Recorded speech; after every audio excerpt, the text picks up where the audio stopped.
Good evening. Welcome to my YouTube channel Hitesh biology classes Jalore. आज का अपना लेक्चर जो है वो ओवरी और फैलोपियन ट्यूब के रेस्पेक्ट में है। इससे पहले जो हमने लेक्चर बनाया था वो फीमेल रिप्रोडक्टिव सिस्टम को लेके था। एक बार रिकैप करते हैं कि इससे पहले जो हमने लेक्चर बनाया वो लेक्चर किस टाइप से था। देखो, हमने लेक्चर की शुरुआत लेक्चर फर्स्ट से की थी और अपना जो लेक्चर फर्स्ट था वो टेस्टिस और सेकेंडरी सेक्स ऑर्गन को लेकर। उसके अंदर हमने पढ़ा कि किस टाइप से जो है हमारी बॉडी में या धरती पर सभी ऑर्गेनिज्म में दो टाइप के रिप्रोडक्शन पाए जाते हैं, एक को हम सेक्सुअल और एक को हम असेक्सुअल रिप्रोडक्शन के नाम से जानते हैं। उसके बाद में फिर हमने मेल और फीमेल के जनरल सेक्स ऑर्गन और उसमें पाए जाने वाले हार्मोन्स और सेकेंडरी सेक्स ऑर्गन के बारे में पढ़ा। उसके बाद में फिर मैंने आपको MRS यानी मेल रिप्रोडक्टिव सिस्टम के बारे में डिटेल बताई कि किस टाइप से मेल रिप्रोडक्टिव सिस्टम मीजोडर्म से बनता है, प्राइमरी और सेकेंडरी सेक्स ऑर्गन किसे कहते हैं और कौन कौन से होते हैं। फिर मैंने आपको टेस्टिस की एक कंडीशन बताई थी कि टेस्टिस बॉडी में स्क्रोटम में कब आते हैं और क्यों उनको कम तापमान चाहिए और क्यों वो जो है किस टाइप से जो है वो टेस्टिस जो है एब्डोमिनल से स्क्रोटम में आते हैं और किसी वजह से नहीं आए तो उसमें क्या दिक्कत हो सकती है, ये सारी कंडीशंस बताई। फिर हमने लेक्चर 2 के अंदर टेस्टिस को लेके डिटेल में बताया कि टेस्टिस की ओरिजिन कैसे होती है, उसका लोकेशन क्या रहता है। उसके बाद में फिर हमने कुछ टर्मिनोलॉजी के बारे में बताया था, टेस्टिस के स्ट्रक्चर्स के बारे में बताया। लेक्चर 3 के अंदर हमने जो है टेस्टिस के सेकेंडरी सेक्स ऑर्गन को और ज़्यादा डिटेल में बताया। उसमें हमने बताया कि किस तरह से सर्टोली सेल जो है वो डिवाइड होती है, सर्टोली सेल जो है वो कैसे स्पर्मेटोगोनिया को डिवाइड करती है और स्पर्म बनाती है। सर्टोली सेल के फंक्शंस बताए थे कि बॉडी में सर्टोली सेल बहुत सारे काम करती है और बहुत सारे काम करके जो है एक इम्पोर्टेंट काम है वो है स्पर्म बनाना। फिर हमने लेक्चर 4 में टेस्टिस और सेकेंडरी सेक्स ऑर्गन के अंदर हमने सेमिनिफेस ट्यूबल्स को पढ़ा था कि सेमिनिफेस ट्यूबल्स क्या होती है और कैसे वो स्पर्म को बनाती है। उसके बाद में फिर हमने इन सब को पढ़ने के बाद में लेक्चर 5 के अंदर हमने सेकेंडरी सेक्स ऑर्गन और स्पर्म के कंडक्शंस के बारे में पढ़ा। इसके अंदर हमने पढ़ा था कि टेस्टिस से स्पर्म जो है बन के कौन कौन सी ट्यूब के द्वारा आगे जाते हैं और आगे जाने के बाद में वो किस तरीके से जो है बॉडी के अंदर जो है बॉडी के अंदर से इजेकुलेट होते हैं, पास आउट होते हैं। ये सारी चीज़ बनने के बाद में फिर हमने लेक्चर 6 शुरू किया था। 6 नंबर का लेक्चर फीमेल रिप्रोडक्टिव सिस्टम में ओवरी को लेकर था, जिसमें हमने पर्टिकुलर ओवरी को लेकर के बताया था कि ओवरी जो है बॉडी के अंदर हमारी बॉडी में सेक्स ऑर्गन दो टाइप्स के होते हैं, प्राइमरी और secondary sex organ. Primary sex organ में ओवरी होती है, सेकेंडरी सेक्स ऑर्गन में इसके सारे पार्ट्स होते हैं जिसको हम फैलोपियन ट्यूब, यूट्रस, वेजाइना और एक्सटर्नल जेनिटेलिया या वल्वा के नाम से जानते हैं, जिसको हम कहते हैं वल्वा, एक्सटर्नल जेनिटेलिया। उसके बाद में फिर मैंने सेक्सुअल हार्मोन के बारे में बताया था, एस्ट्रोजन और प्रोजेस्टेरॉन। सेक्सुअल हार्मोन अगर एस्ट्रोजन है तो वो secondary sex organ secondary sexual character को मेंटेन करेगा। इसके अलावा जो है FSH के ओवर सिक्रेशन को भी कंट्रोल करेगा। साइक्लिक चेंज जो है मेंस्ट्रुअल साइकिल के टाइम में जो साइक्लिक चेंज आता है ड्यूरिंग मेंस्ट्रुएशन, तो ये सब कंट्रोल करता है। इसके अलावा जो प्रोजेस्टेरॉन हार्मोन है वो कॉर्पस ल्यूटियम से बनता है और वो एंडोमेट्रियम लेयर की थिकनेस को बढ़ाता है। इन सब चीज़ों के बारे में बताया। ओवरी की बात करें, ओवरी के बारे में हमने पहले से ही कुछ बातें ऑलरेडी बता दी है, जैसे कि ओवरी प्राइमरी सेक्स ऑर्गन है, ये हमारी बॉडी के एब्डोमिनल कैविटी में, इंट्रा एब्डोमिनल कैविटी में पाया जाता है और ये बॉडी के अंदर एक लिगामेंट्स ओवेरियन लिगामेंट के द्वारा अटैच होता है। ओवरी की ओरिजिन किससे होती है? मीजोडर्म से होती है। ओवरी में इंपॉर्टेंट दो रीजन होते हैं जिसको हम कॉर्टेक्स और मेडुला कहते हैं।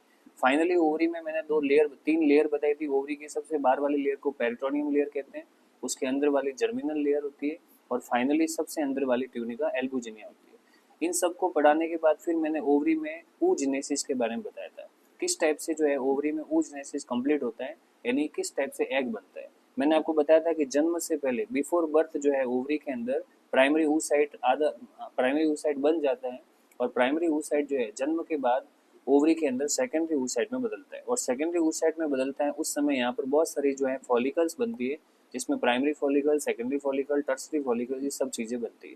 14 डे के बाद जो सेकेंडरी oocyte है वो ओव्यूलेशन के टाइम में ओवरी से बाहर रिलीज हो जाता है। ये सारी कहानी हमने बताई। तो आज का हमारा टॉपिक ओवरी और फैलोपियन ट्यूब को लेके। तो सबसे पहले हम ओवरी के बारे में उन चीज़ों को बताते हैं जिसको हमने मिस कर दिया था, जिसको हमने पहले नहीं पढ़ा था। तो देखिए, ओवरी के अंदर सबसे पहले हम बात करते हैं oogenesis। तो हमारा टॉपिक है ओवरी और ओवरी के अंदर हमारा टॉपिक जो है वो है oogenesis। कौन सा है? oogenesis, यानी कैसे oogenesis कंप्लीट होता है। तो देखिए, ओवरी के अंदर सबसे पहले हमारे पास बहुत सारे जो हैं बहुत सारे जो है प्राइमरी oocytes होते हैं। Primary oocyte। In primary oocyte के ऊपर, ये जैसे प्राइमरी oocyte है, तो सबसे पहले ओवरी के अंदर इन प्राइमरी oocyte के ऊपर ग्रीन कलर की लेयर आती है, और ये ग्रीन कलर की जो लेयर आ गई है, ये लेयर यहाँ पर जो बनती है, ये जिन कोशिका से बनती है उनको कहते हैं ग्रेनुलोसा सेल। ग्रेनुलोसा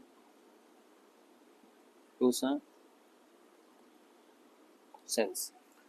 अंदर जो आपको oocyte दिख रहा है, ये oocyte है, प्राइमरी oocyte।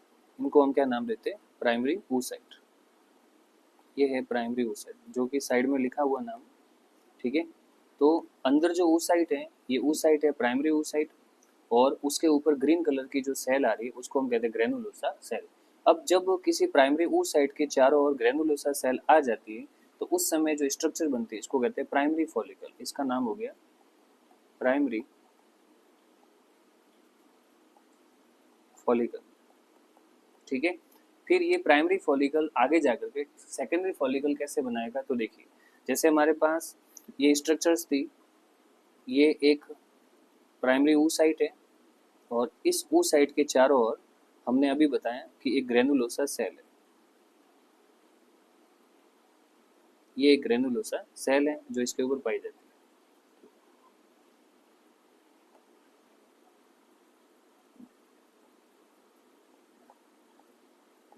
ग्रेनुलोसा सेल, ठीक है। अब इस ग्रेनुलोसा सेल के ऊपर एक और एक्स्ट्रा जो है वो लेयर आ जाती है, जो एक हार्ड लेयर होती है, और इस लेयर को हम कहते हैं थीका। इस लेयर का नाम क्या हो गया? थीका। ये थीका लेयर एक्स्ट्रा लेयर है जो इस ग्रेनुलोसा सेल के ऊपर बनती है। ये जो पीले कलर की जो लेयर बनी है इसको हम कहते हैं थीका लेयर। इसका नाम क्या है? थीका। अब ये जो थीका बनी है, ये थीका के बनने के बाद अब जो प्राइमरी फॉलिकल है, इस फॉलिकल को हम किस नाम से जानते हैं? इस फॉलिकल को अब हम कहते हैं सेकेंडरी फॉलिकल, ठीक है। तो अब ये बन गया 2 डिग्री फॉलिकल।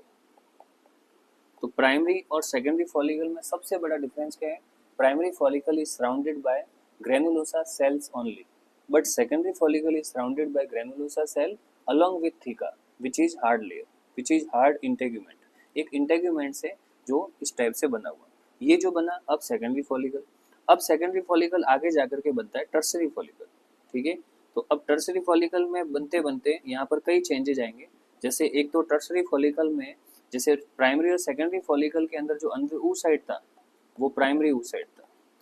अब टर्सरी फॉलिकल में क्या होगा? अंदर जो oocyte बन रहा है वो एक तो बन जाएगा सेकेंडरी oocyte। इसको हम क्या कहते हैं? सेकेंडरी oocyte, क्योंकि यहाँ पर मियोसिस फर्स्ट कंप्लीट हो जाता है, और मियोसिस फर्स्ट के कंप्लीट होते ही ये जो oocyte है वो प्राइमरी से किसमें बदल जाता है? Secondary oocyte। तो पहला चेंज तो ये आया कि मियोसिस फर्स्ट जो कि डिप्लोटिन में अरेस्ट हुआ था, वो उसके बाद कंटिन्यू चल रहा था, तो उसके अंदर डिप्लोटिन के बाद की सारी स्टेजेस यहाँ तक आते आते पूरी हो जाती है।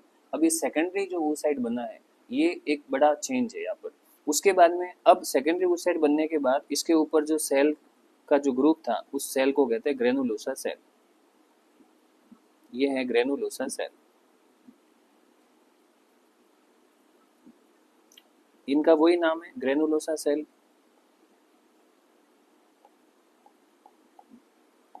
ठीक है। अब ये ग्रेनुलोसा सेल जो है, ये तो अभी एक जगह प्रेजेंट ही है। अब ग्रेनुलोसा सेल के ऊपर आपको जो थीका दिख रहा है, ये थीका अब डिफरेंशिएट होगा, यहाँ पर डिफरेंशिएट होगा और टोटल 2 लेयर बनाएगा, एक थीका एक्सटर्ना और एक थीका इंटरना। एक तो थीका बन जाएगा एक्सटर्ना और एक थीका बन जाएगा इंटरना, ठीक है। तो अब यहाँ पर थीका की 2 लेयर बन गई। अंदर वाली जो लेयर है उसको हम कहते हैं थीका इंटरना, और बाहर वाली जो लेयर है उसको कहते हैं थीका एक्सटर्ना, ठीक है।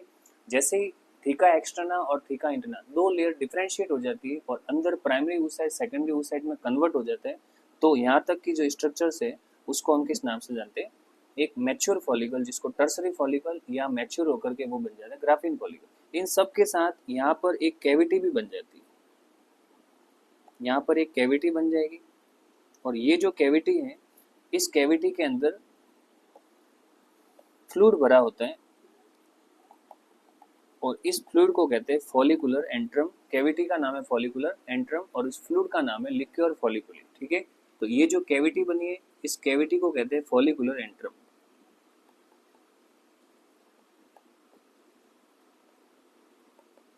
यानी फॉलिकुलर कैविटी बन गई, पुटिका की गुहा बन गई और इसके अंदर जो फ्लूइड भरा हुआ है इस फ्लूइड को हम कहते हैं लिक्योर फॉलिकुली।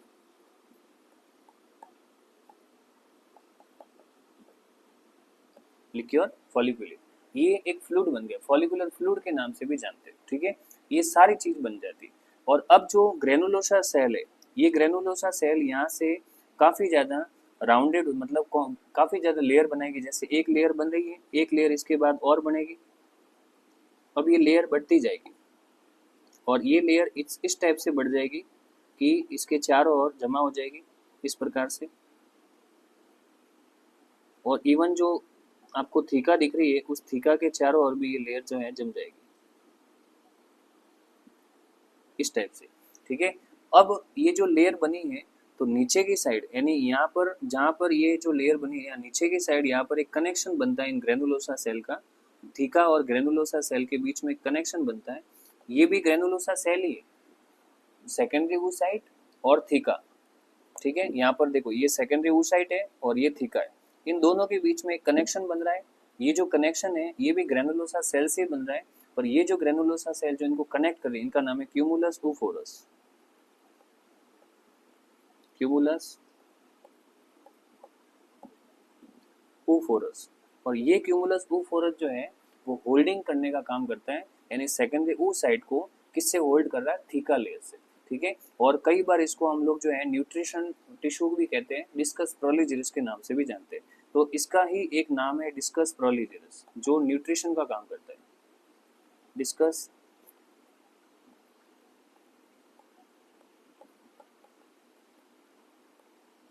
प्रोलीजिरस, डिस्कस प्रोलीजिरस। तो अब ये जो स्ट्रक्चर्स मैंने आपको बना के दी है इसका नाम है ग्राफियन फॉलिकल। ग्राफियन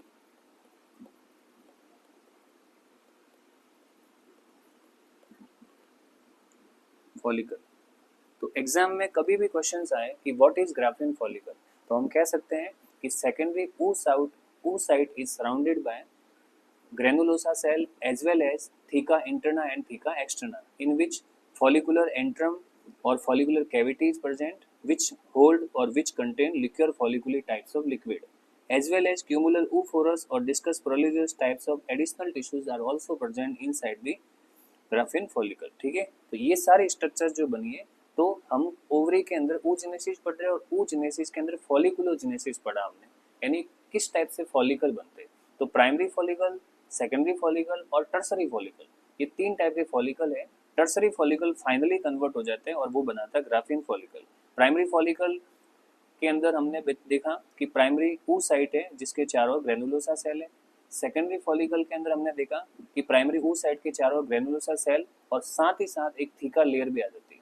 और टर्सरी फॉलिकल में ग्रेनुलोसा सेल के ऊपर थीका डिफरेंशिएट हो जाती है और ग्रेनुलोसा सेल के बीच में भी एक कैविटी आ जाती है। यहाँ तक की सारी कंडीशन जो है वो oogenesis में फॉलिकल तक बनने की होती है। अब चूंकि यहाँ पर फॉलिकल बन रहा है तो यहाँ से लेकर के यहाँ तक जितने भी स्ट्रक्चर्स हमने पढ़ी है इन सब के अंदर एक हार्मोन मदद करता है, FSH, फॉलिकल स्टिमुलेटिंग हार्मोन। ये वो हार्मोन है जो यहाँ से यहाँ तक की सारी प्रोसेस को मेंटेन करता है। अब ये हार्मोन तो कंटिन्यू सीक्रेट होगा, तो ऐसी स्थिति में इस हार्मोन को कंट्रोल करने के लिए एक और हार्मोन आता है जिसको हम कहते हैं एस्ट्रोजन हार्मोन। और वो एस्ट्रोजन हार्मोन किससे बनेगा, थीका इंटरना से। तो जो थीका इंटरना लेयर है, इस थीका इंटरना लेयर से एक हार्मोन सीक्रेट होता है और इस हार्मोन को कहते हैं एस्ट्रोजन। ये जो लेयर है इससे एक हार्मोन बनता है एस्ट्रोजन।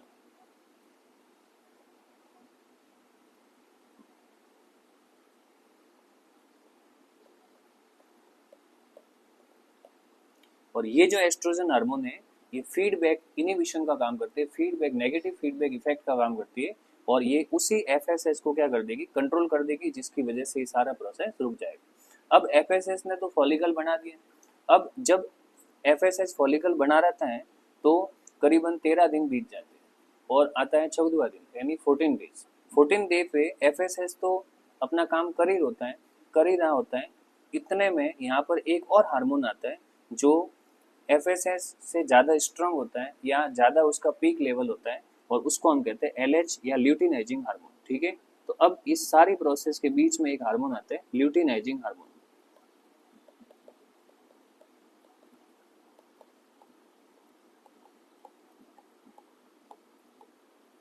और ये जो हार्मोन है, ये हार्मोन एफएसएस से जस्ट ऑपोजिट काम करता है। यानी अभी हमने जो ग्राफिन फॉलिकल बताई है, जैसे कि मैं इस डायग्राम में बताता हूँ, इस डायग्राम में हमने एक ग्राफिन फॉलिकल बताई है। इस ग्राफिन फॉलिकल को हम कॉपी पेस्ट कर लेते हैं यहाँ से।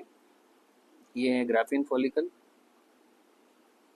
और इसको हमने कर दिया कॉपी।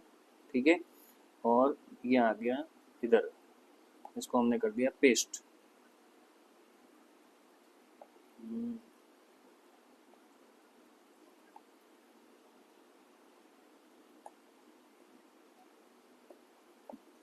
ये पेस्ट हो गया।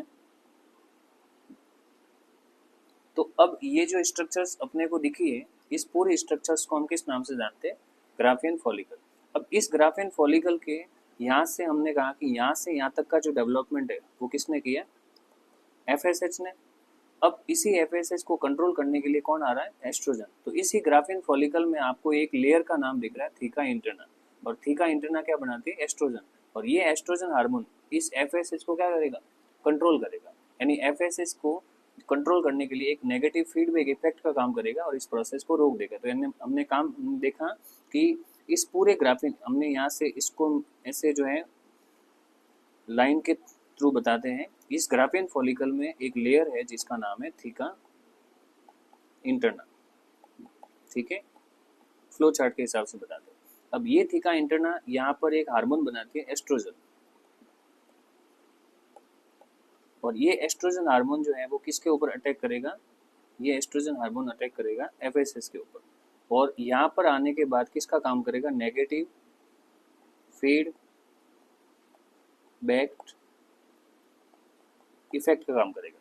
किसका काम करेगा? Negative feedback effect. यानी ये इस एफएसएस के लेवल को जो पहले की बढ़ा हुआ था वो इसके लेवल को क्या कर देगा? कम कर देगा। जैसे ही एफएसएस का लेवल कम हो जाएगा तो ग्राफिन फॉलिकल टूट जाएगा। अब स्थिति कैसी होगी? तो नेक्स्ट डायग्राम में समझते हैं। देखिए, नेक्स्ट डायग्राम में हम पढ़ते हैं कि किस टाइप से जो है ये सारा प्रोसेस होता है। ये देखिए, फिर एक डायग्राम हमारे पास है ग्राफिन फॉलिकल का। अब इस ग्राफिन फॉलिकल के डायग्राम के अंदर हम ये कह सकते हैं कि ग्राफिन फॉलिकल जो है वो ब्रेक डाउन, यहाँ पर कौन सा हार्मोन आ रहा है? यहाँ पर हार्मोन आता है एलएच, और ये एलएच हार्मोन जो है वो ग्राफिन फॉलिकल को तोड़ देता है। ठीक है, तो यहाँ पर हम कह सकते हैं कि it break the graafian follicle.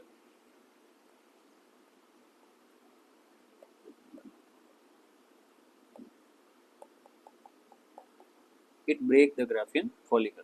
जैसे ग्राफिन फॉलिकल टूट जाएगा तो अब यहाँ पर दो रास्ते बनेंगे। कितने रास्ते बनेंगे? दो रास्ते बनेंगे। एक रास्ता outside of ovary, outer side of ovary, और एक रास्ता बनेगा inner side of ovary, inner side of ovary. जैसे कि मान लो ये ओवरी है और इस ओवरी के अंदर यहाँ पर ग्राफिन फॉलिकल है। यहाँ पर अब ये फॉलिकल टूट रहा है तो यहाँ से कुछ चीज़ें बाहर आ जाएगी ओवरी के अंदर से, और कुछ चीज़ें जो है वो आगे चली जाएगी, यानी ओवरी के अंदर रह जाएगी। जो ओवरी के बाहर आई वो चीज़ कौन कौन सी हो सकती है? एक तो सेकेंडरी ऊ साइड बाहर आएगा, यानी ओवरी के आउटसाइड क्या चीज़ आएगी? एक तो सेकेंडरी ऊ साइड, मान लो ये सेकेंडरी ऊ साइड आ गया। और एक ओवरी के बाहर क्या चीज़ आएगी? फॉलिकल। जब जैसे ही एफएसएच के जैसे एलएच के प्रभाव में फॉलिकल टूटेगा तो फॉलिकल के अंदर की जो सेल्स है जिसको ग्रेनुलोसा सेल कहते हैं, वो सेल भी साथ साथ बाहर मुक्त हो जाएगी, और ये सेल इस ओवरी के इस सेकेंडरी ऊ साइड के ऊपर जमा हो जाएगी। जैसे ये सेकेंडरी ऊ साइड है तो इस सेकेंडरी ऊ साइड के ऊपर जो है वो जमा हो जाएगी इस टाइप से, और जमा होने के बाद इस सेकेंडरी ऊ साइड की सेकेंडरी लेयर बनाएगी। oocyte जो है, सेकेंडरी oocyte जो है, उसकी प्राइमरी लेयर कौन कहते हैं, जोना पेलुसिडा, जो फॉलिकल के टाइम में बनी थी। दूसरी लेयर जो है एलएच के प्रभाव में बनती है और इसका नाम है कोरोना रेडिएटा, कोरोना रेडिएटा। तो ओवरी के बाद कितनी घटना हुई, 2 घटना। ओवरी के बाद एक तो oocyte आया, सेकेंडरी oocyte, और एक साथ में थोड़ी बहुत फॉलिकल सेल्स आई, वो उसके ऊपर जमा होकर के एक सेकेंडरी लेयर बनाती है कोरोना रेडिएटा।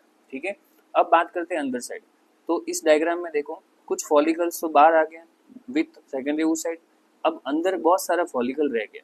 जो अंदर फॉलिकल रह गया, जो फॉलिकल बाहर आया वो तो कोई नहीं, जो अंदर फॉलिकल रह गया वो फॉलिकल एक प्रोटीन का यूज करे, ल्यूटिन प्रोटीन का यूज करके एक पीले रंग की संरचना, पीले रंग की टेम्परेरी स्ट्रक्चर बना देते हैं। कौन, ये फॉलिकल जो बच गया है। ठीक है, और वो पीले रंग की जो संरचना उसको क्या कहते हैं, पीतपिंड या कॉर्पस ल्यूटियम। तो ये अंदर जो है, जो अंदर फॉलिकल रह गए वो एक कॉर्पस ल्यूटियम नाम की येलो कलर की स्ट्रक्चर्स तैयार करते हैं, कॉर्पस ल्यूटियम। ये येलो कलर की टेम्परेरी स्ट्रक्चर्स होती है जिसको हम टेम्परेरी एंडोक्राइन ग्लैंड्स के नाम से जानते हैं, टेम्परेरी एंडोक्राइन ग्लैंड्स के नाम से जानते हैं। तो ये एलएच के प्रभाव में होने वाली घटना है। हमने इससे पहले एक डायग्राम बताया था, इस डायग्राम को आप वापस देखो। देखो यहाँ पर ये फॉलिकल है, ये फॉलिकल जो है ये टूट रहे, यहाँ पर एक फॉलिकल दिख रहा है, ये फॉलिकल टूट रहे हैं। टूटने के बाद आउट जो है सेकेंडरी oocyte बाहर आ रहा है, उसके ऊपर से कोरोना रेडिएटा नाम की लेयर बन रही है। जो रेस्ट फॉलिकल है, बचा हुआ फॉलिकल है, वो एक टेम्परेरी येलो कलर के स्ट्रक्चर्स बना रहे हैं, उसको हम कहते हैं कॉर्पस ल्यूटियम। कॉर्पस ल्यूटियम एक हार्मोन बना रहा है प्रोजेस्टेरॉन, कैसे बनाते हैं उसकी कहानी आगे बताते हैं। ठीक है, इस पूरी प्रोसेस के बाद में अब हमने कहा कि कॉर्पस ल्यूटियम बन चुका है। अब हमारे पास क्या चीज है, कॉर्पस ल्यूटियम। ये जो कॉर्पस ल्यूटियम है, हमारे पास दो चीजें, एक तो कॉर्पस ल्यूटियम और एक सेकेंडरी oocyte, जो अभी अभी ओव्यूलेशन के टाइम बाहर आया। एक और चीज, जब ओवरी के अंदर से सेकेंडरी oocyte ओवरी के अंदर से बाहर रिलीज हो जाता है तो इस प्रोसेस को हम कहते हैं ओव्यूलेशन। तो यहाँ पर कौन सा प्रोसेस कंप्लीट हुआ है, ओव्यूलेशन। तो ओव्यूलेशन का मतलब होता है कि releasing of secondary oocyte from ovary in the under the influence of LH. ठीक है, और ये सारा प्रोसेस जो है वो, तो हमारे पास दो चीजें, एक सेकेंडरी oocyte और एक कॉर्पस ल्यूटियम। दोनों का फ्यूचर किस टाइप से वो डिसाइड होगा। जो सेकेंडरी oocyte है, जो ओवरी से बाहर आया है, मतलब जिसका क्या हुआ है, ओव्यूलेशन। ये सेकेंडरी oocyte जो है वो ओव्यूलेशन के बाद किसके पास जाएगा, फैलोपियन ट्यूब के पास जाएगा, फैलोपियन ट्यूब के पास जाएगा। और अल्टीमेटली फैलोपियन ट्यूब के पास जाने के बाद फैलोपियन ट्यूब में एक वाइडर पार्ट होता है, एक फर्टिलाइजेशन पार्ट होता है जिसको कहते हैं एम्पुला, वहाँ चला जाता है। जैसा कि हम डायग्राम में बताते हैं, एक डायग्राम यहाँ पर बताता हूँ जिसमें ये फैलोपियन ट्यूब की ओर जा रहा है और उसके बाद एक वाइडर पार्ट में जाएगा।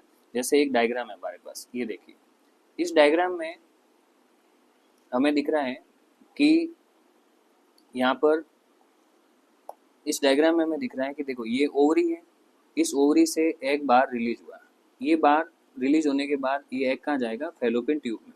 फिर ये फैलोपियन ट्यूब से होता हुआ यहाँ पर आ जाता है और इस भाग को क्या कहते हैं, एम्पुला। एम्पुला वो पार्ट है जिसको हम साइट ऑफ फर्टिलाइजेशन कहते हैं। तो इस डायग्राम में ये वाला जो भाग है, इस भाग को कहते हैं एम्पुला। ठीक है, जो यू शेप पार्ट दिख रहे हैं इस भाग को हम कहते हैं एम्पुला।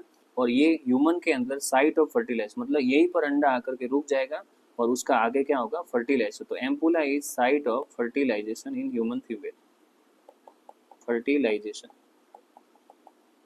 ह्यूमन फीमेल में फर्टिलाइजेशन की जो साइट है उसको किस नाम से जानते हैं, एम्पुला के नाम से जानते हैं। ठीक है, अब इसका फ्यूचर तो डिसाइड हो गया। अब नेक्स्ट है कॉर्पस ल्यूटियम। कॉर्पस ल्यूटियम क्या चीज होती है, कॉर्पस ल्यूटियम एग में ओवरी के अंदर एक येलो कलर की स्ट्रक्चर्स बनती है, उसको कहते हैं, ये दो हार्मोन सीक्रेट करता है, एक प्रेगनेंसी की स्टार्टिंग में और एक प्रेगनेंसी के एंडिंग में।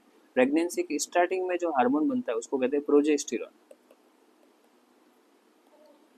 और प्रेगनेंसी की एंडिंग में जो हार्मोन बनाता है इसको कहते हैं रिलैक्सिन। ठीक है, ये दोनों हार्मोन अपने अपने काम करते हैं। मैंने आपको इसके हार्मोन के बारे में पहले ही बता दिया था कि प्रोजेस्टेरॉन हार्मोन ऐसा हार्मोन होता है जो फर्टिलाइजेशन के बाद जब अंडा भ्रूण बन जाता है और वो गर्भाशय में आता है, यूट्रस में आता है, और जब उसका गर्भरोपण होता है यूट्रस के अंदर, तो गर्भरोपण के लिए जो ये वाली यूट्रस की जो अंदर वाली लेयर होती है जिसको हम एंडोमेट्रियम लेयर कहते हैं, इस लेयर की थिकनेस को बढ़ाता है कौन सा हार्मोन, प्रोजेस्टेरॉन। तो ये हार्मोन जो है वो गर्भरोपण के समय इम्प्लांटेशन के समय यूट्रस की अंदर वाली लेयर एंडोमेट्रियम की थिकनेस बढ़ाने का काम करता है। फिर जब 9 महीने प्रेगनेंसी के कंप्लीट हो जाते हैं तो रिलैक्सेशन हार्मोन जो है वो भी कॉर्पस ल्यूटियम से बनता है। ये बर्थ को इजीली सर्व करने के लिए, जन्म को इजीली सर्व करने के लिए जो है प्यूबिक सिम्पाइसिस जॉइंट्स को डायलेट करता है, जिसकी वजह से बिना दर्द के या बहुत कम दर्द के साथ बच्चे का जो है वो जन्म होता है। तो ये जो कहानी थी वो सारी कहानी हमने किसकी पढ़ाई, ओवरी की पढ़ाई। ओवरी के बाद अपना नेक्स्ट टॉपिक आता है fallopian tube. What is fallopian tube? तो देखिए फैलोपियन ट्यूब अपना जो नेक्स्ट टॉपिक है वो है फैलोपियन ट्यूब।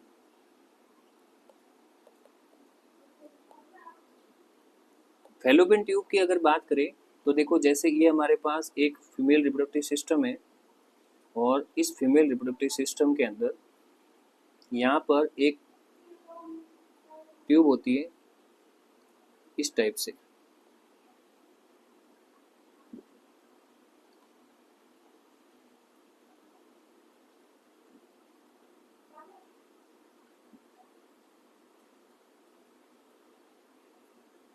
ये जो ट्यूब दिख रही है इसको हम कहते हैं फैलोपियन ट्यूब।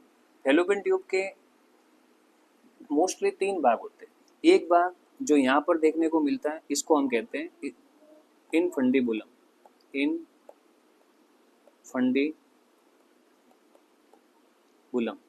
दूसरा ये वाला भाग जो यू शेप होता है उसको कहते हैं एम्पोला। और तीसरा जो भाग है फैलोपियन ट्यूब का जो थोड़ा नैरो होता है, यहाँ पर डायग्राम में थोड़ा बड़ा बना है, बाकी थोड़ा सा नैरो होता है, इसको कहते हैं हम इस्थमस। क्या कहते हैं? इस्थमस। तो इस टाइप से फैलोपियन ट्यूब के मोस्टली 3 भाग होते हैं। तीनों भाग का अपना अपना काम होता है। फैलोपियन ट्यूब का जो पहला भाग दिख रहा है जिसको हम इनफंडिबुलम कहते हैं, ये वाला जो भाग दिख रहा है, इस भाग की खासियत क्या है? इस भाग के आगे जो है फिंगर लाइक प्रोजेक्शन होता है, अंगुली जैसी स्ट्रक्चर्स पाई जाती है, इसको कहते हैं फिम्बरी। और ये फिम्बरी जो है वो ओव्यूलेशन के बाद एग को रिसीव करता है, सेकेंडरी ऊस साइड को रिसीव करता है। जैसे मैं बताऊं कि यहाँ पर ठीक जस्ट यहाँ पर जो है अपने पास क्या थी, ओवरी थी। ये ओवरी जो है ओवेरियन लिगामेंट से जुड़ी हुई थी। अब जैसे ही ओव्यूलेशन होता है तो ओव्यूलेशन के बाद जो एग है वो बॉडी के अंदर, जैसे मान लो यहाँ पर ग्राफिन फॉलिकल थी और ओव्यूलेशन हुआ, अब जो सेकेंडरी ऊ साइट है वो बाहर आया था, इस ऊ साइट को रिसीव करने के लिए एक फिंगर लाइक प्रोजेक्शन पाया जाता है जिसको हम फिम्बरी कहते हैं। तो फिम्बरी का काम क्या क्या हुआ? तो ये फिंगर लाइक प्रोजेक्शन है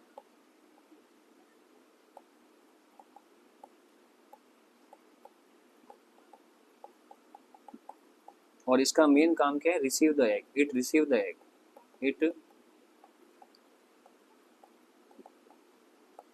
रिसीव द सेकेंडरी ऊ साइट।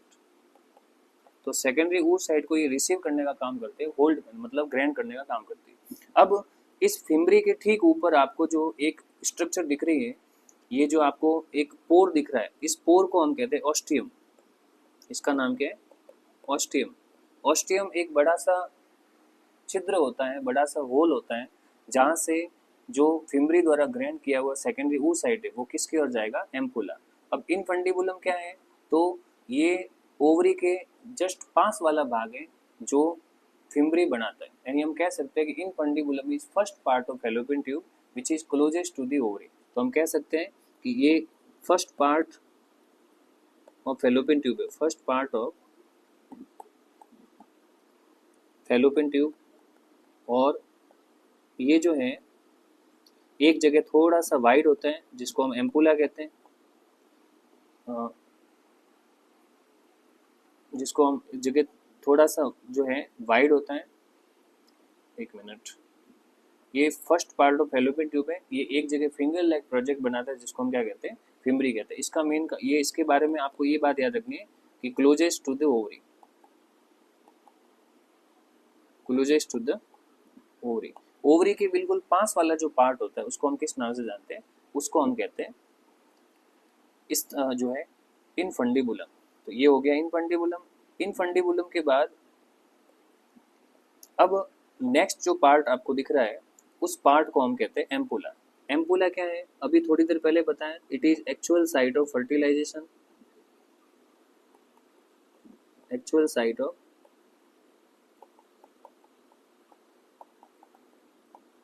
फर्टिलाइजेशन। जो भी एग आएगा, जो भी अंडा आएगा, वो इस यू शेप पार्ट में यहाँ आकर के रुकेगा और इस पार्ट के अंदर जो है एग का स्पर्म के साथ मीटिंग होता है, यानी ये फर्टिलाइजेशन का एक्चुअल साइट है। उसके बाद में स्टमस आता है। स्टमस क्या चीज़ है? तो ये यूट्रस के क्लोज होता है, यूट्रस के क्लोज होता है। और साथ ही साथ ये वाला जो भाग है वो, इसका मेन काम क्या है? ये मतलब नैरो ट्यूब है, हम कह सकते हैं ये थोड़ा नैरो होता है।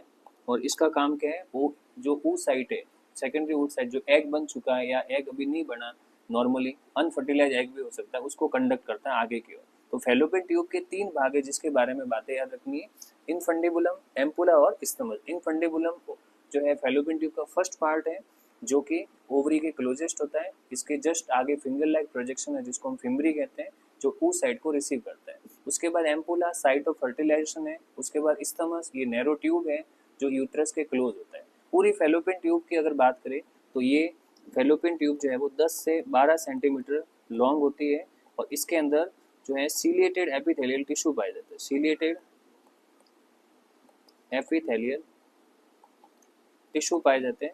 इसकी वजह से जो अंदर का जो एग है वो आगे मूव करता है। ठीक है, तो फैलोपियन ट्यूब जो है उसके अंदर कौन से टिश्यू होते हैं? सीलिएटेड एपिथेलियल टिश्यू, मतलब सीलिया वाले छोटे छोटे पक्षमार्ग पाए जाते हैं, जिसकी वजह से फैलोपियन ट्यूब का और भी नाम है। फैलोपियन ट्यूब को हम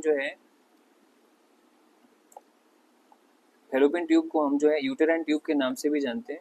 और इसके अलावा इस ट्यूब को जो है हम, एक साइंटिस्ट थे जिनका नाम था गैब्रिएले फैलोपिया, उसके नाम के आधार पर फैलोपियन ट्यूब को जो है इस ट्यूब के नाम से जाना जाता है। अब सबसे लास्ट में आता है फैलोपियन ट्यूब के फंक्शंस। ठीक है, फैलोपियन ट्यूब के फंक्शंस की अगर बात करें कि फैलोपियन ट्यूब क्या क्या काम करती है, तो देखो, एक तो ओवरी को, सेकेंडरी ऊ साइड को ये रिसीव कर रही है।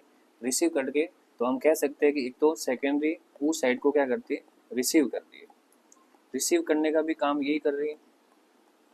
रिसीव करने के बाद जो सेकेंडरी ऊ साइड है उसको क्या कर रही है? आगे कंडक्ट करती है। उसको हम कह सकते हैं कि आगे कंडक्ट करती है, मतलब आगे लेके जाती है। उसके बाद में फर्टिलाइजेशन करती है।